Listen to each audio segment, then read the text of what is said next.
Hello, people of the internet. This is Shaky Jake, and I really need a catchphrase.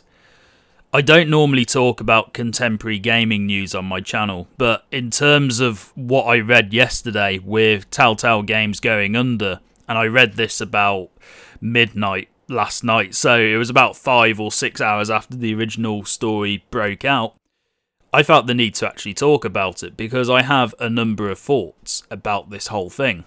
I'm a fan of Telltale. I liked their games, even though their games aren't so much games, they're just more like the junk food experience of games because they don't really require much skill, they don't require much in the way of actual gameplay. You just follow a structured storyline, you play it, you make a few choices here and there, and you're done.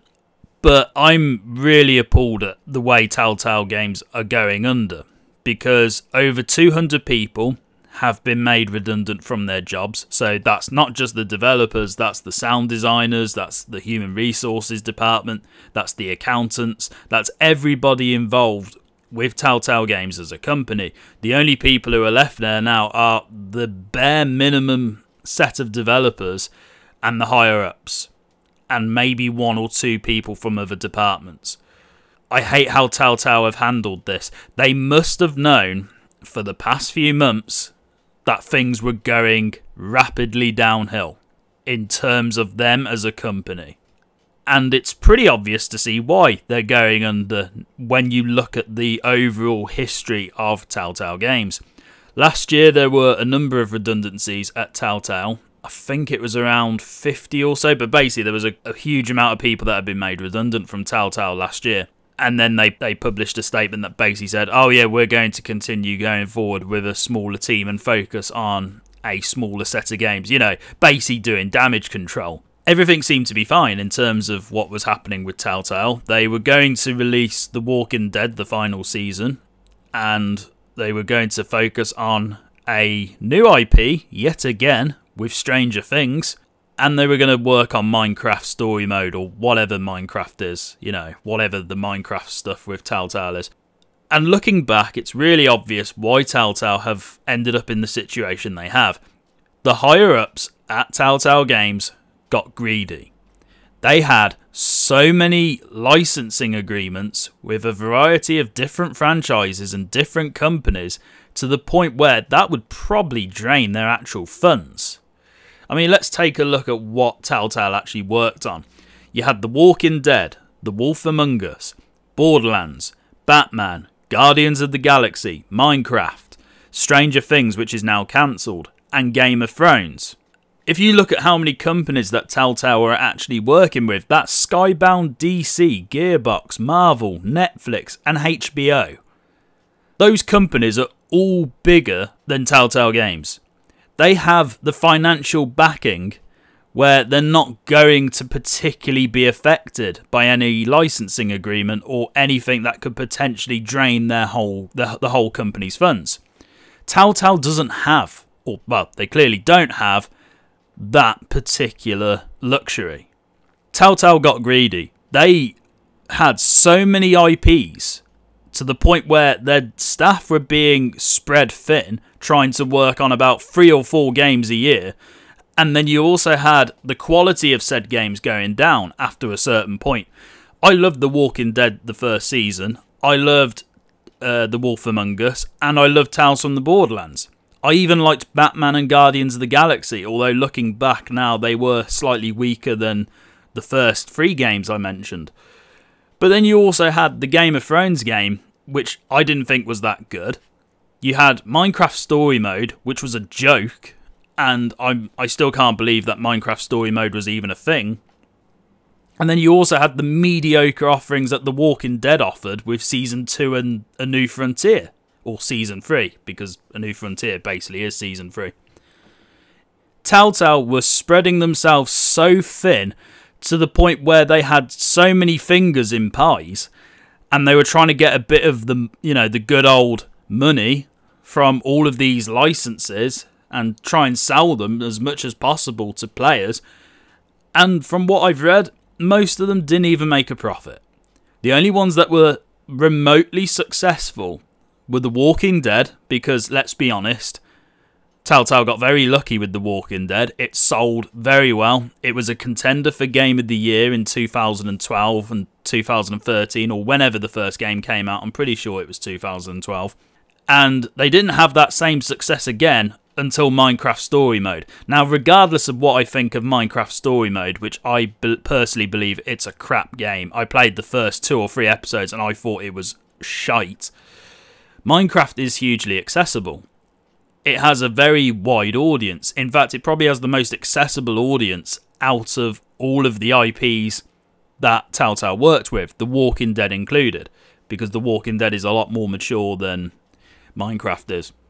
It's absolutely ridiculous that Telltale was spreading themselves so thin, constantly picking up IPs and constantly making games for these IPs, and then the quality was going down.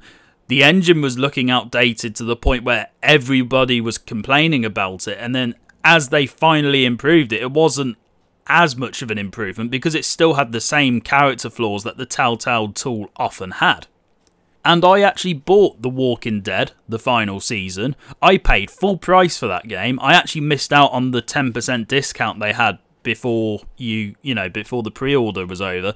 I paid full price for that game, so it was approximately £20 in the UK. And I paid the full price. I'm only getting half of what was promised. And not just me, everyone who's bought The Walking Dead, the final season, is only getting 2 of the 4 promised episodes. I'm speechless. I don't know what to say. And at the moment I'm rambling because I haven't actually scripted this. I'm just getting my thoughts out and just seeing how it goes. But this is ridiculous. Now, loads of people are saying that they want to get refunded for what they've purchased. And I completely agree with that because they're not getting what was advertised and what was promised to them.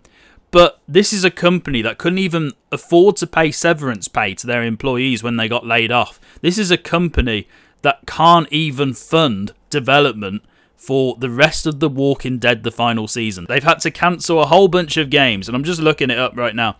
They've cancelled half of The Walking Dead, the final season. They've cancelled The Wolf Among Us Season 2, which I was really looking forward to, by the way, because the first game was fantastic.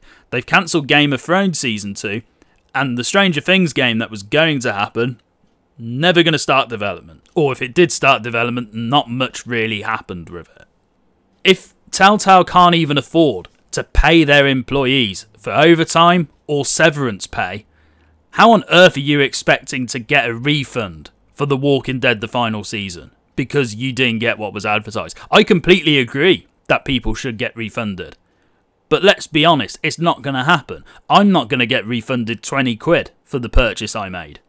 The only thing you can do now to avoid any disappointment is to not fund The Walking Dead, the final season. Don't buy it on Steam. Don't buy it on PlayStation Network. Don't buy it on Xbox Live. Don't buy it on Nintendo's store for the Switch. Do not purchase The Walking Dead, the final season if you don't own it already. That is the only advice I can give. I own the game. Episode 2 is going to be out in a couple of days. But I'm really irritated because Telltale were advertising The Walking Dead, the final season, and they had all of the release dates for all 4 episodes. They were promoting it on Twitter, and they did this multiple times. And what annoys me is Telltale were providing this illusion that everything was okay. Everything was going to be absolutely fine with regards to the games being released, and fans of The Walking Dead were going to get all of the 4 episodes for The Walking Dead, the final season. That's not going to happen now. And the screen is still on Telltale's Twitter page if you look. The little image they had of all the release dates for The Walking Dead, the final season, completely untrue now. Never going to happen. And I can't believe that they had to cancel those 2 episodes, but at the same time, they're going under. They're probably not going to be able to do it. They've already confirmed they can't do it. But I'm seeing damage control from the higher-ups at Telltale Games. If you want to blame anybody for this entire debacle, do not blame the developers. Do not blame the people who worked on the sound. Do not blame HR. Do not blame anybody who was employed by the studio. Blame the higher-ups. Blame the company founders. Blame the CEO. And I've seen tweets from the CEO of Telltale Games doing damage control over this entire thing. and it's disgusting. I can't believe that they're in denial. And they're not in denial at the same time, because they have publicly stated on Twitter, they put a statement basically saying what the situation is. But the CEO is trying to backtrack on this, and they're basically saying, oh yeah, everything's fine. I'll even put a screenshot of their tweet, which they responded to somebody about. It's because of the higher-ups and the poor business decisions of the studio that this is happening. As I've already said, the idea that Telltale were constantly investing in all of these licenses and constantly getting all of these IPs to work with, that's going to drain the company funds. Regardless of how popular or successful these franchises are, that is going to put a serious amount of pressure on any studio. The only people who can handle that sort of level of investment in terms of a whole range of franchises are companies with seemingly unending amounts of funds. Telltale Games sort of bordered the line between an indie studio and a mainstream studio. Looking back, it's really obvious they were going to go down under and become defunct. And because of their mismanagement and because of how they handled the situation, over 200 people have lost their jobs. They are unemployed. They're going to have to find alternative work. And the CEO basically saying that, oh, we can continue development with just 25 people. And not all of those 25 people are going to be developers. That is absolutely insane. They're not going to finish The Walking Dead, the final season. You know, that series that had a lot of resonance with a lot of their fans and a lot of people who liked The Walking Dead. No, they're going to finish off bloody Minecraft for Netflix. Granted, that series has a massive audience. It also sold incredibly well for Telltale with the license they agreed to. But Minecraft Story Mode was a joke. I played a couple of episodes from it and it was dreadful.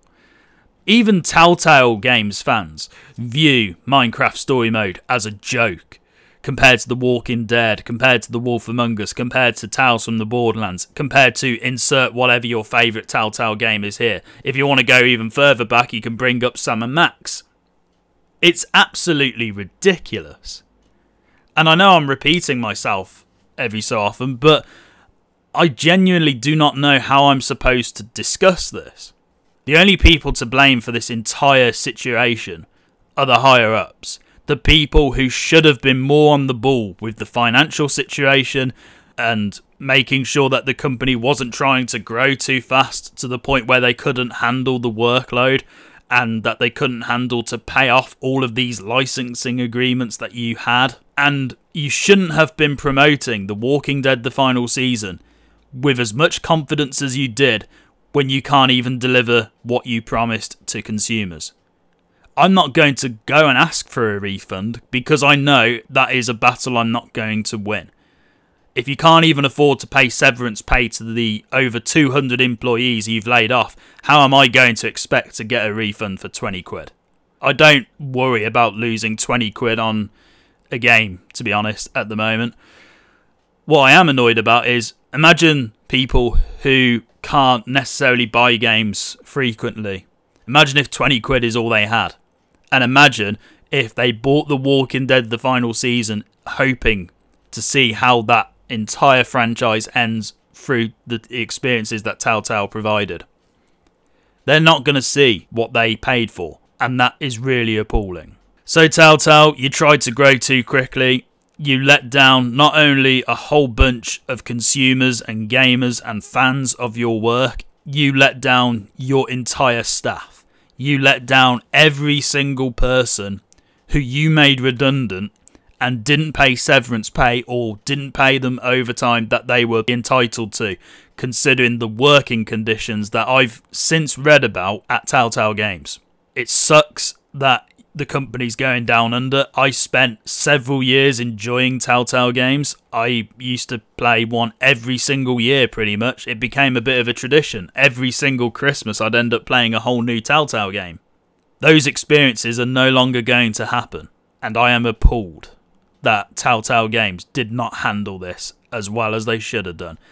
And I hope the higher-ups, the CEOs, the founders, I hope those are the people that suffer because of this. I do not want the developers to suffer from from this. I want them to be able to get alternative work elsewhere. I want them to still be able to continue in the games industry. But as for the founders and the CEOs and the higher-ups, you guys can go and do one. I'm sure loads of people are going to be discussing this over the next few days, maybe even the next few weeks. I am going to play The Walking Dead The Final Season Episode 2, which unfortunately is now the final episode of the entire Walking Dead. And it really sucks considering that The Walking Dead The Final Season, based on the first episode that I played, was a return to form after several mediocre games. It was certainly the best season of The Walking Dead since the very first one. And I'm really sad that we're not going to see the game that we were promised. And I didn't think I was going to read this news. I certainly didn't think that the company was going to go down under or go defunct. But looking back, it was really obvious. I'm sure Telltale Games will get what they need to done with their 25 members of staff to get the Minecraft stuff for Netflix finished because of contractual agreements. Why there aren't any contractual agreements for The Walking Dead The Final Season, I have no clue. Because I would have thought that Skybound would have been pretty irritated that their IP's not being accurately represented. But what do I know? I'm sure I've forgotten to say something else, but I'm going to leave it there because otherwise I'm going to go round in circles and I'm rambling at this point. Thank you very much for listening and goodbye.